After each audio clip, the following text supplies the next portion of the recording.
Have you ever had one of those moments where you have a dream in a different language? Like I learned some French in high school, and sometimes I'll have a dream in French. Well, apparently OpenAI's O1 model does the same thing. According to a recent story in TechCrunch, the model sometimes starts to think in Chinese, even if it hasn't been given any Chinese in its prompt, and it returns English or some other language in its output. So the first thing you need to know is why this is happening. And basically, the main thing here is that O1 has this intermediate reasoning step.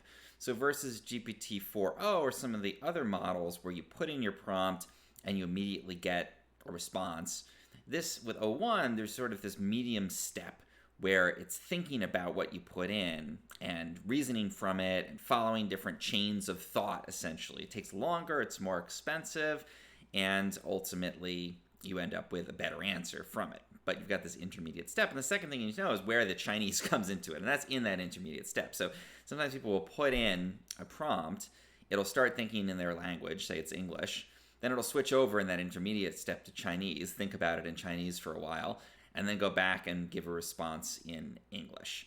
And again, the reason for that is probably that it has a lot of training data on Chinese conversation.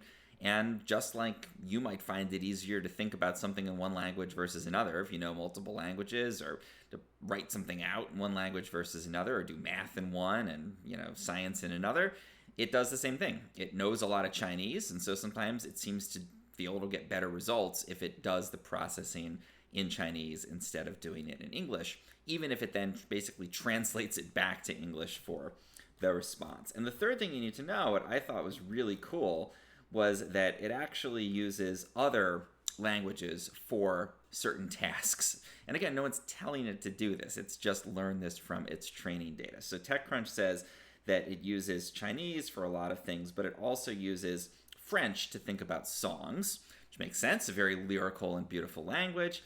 And it specifically thinks about synthetic biology and Mandarin. So not just Chinese, but Mandarin Chinese for synthetic biology. Again, possible that that's just an artifact of the training data. But I think that's really lovely in some way that the model thinks in French when you're asking it to talk about lyrics and songs and something poetic and beautiful and artistic like that. It feels kind of appropriate, even though this is ultimately just an AI. If you found this helpful in any way, please do subscribe to my channel. I really appreciate it.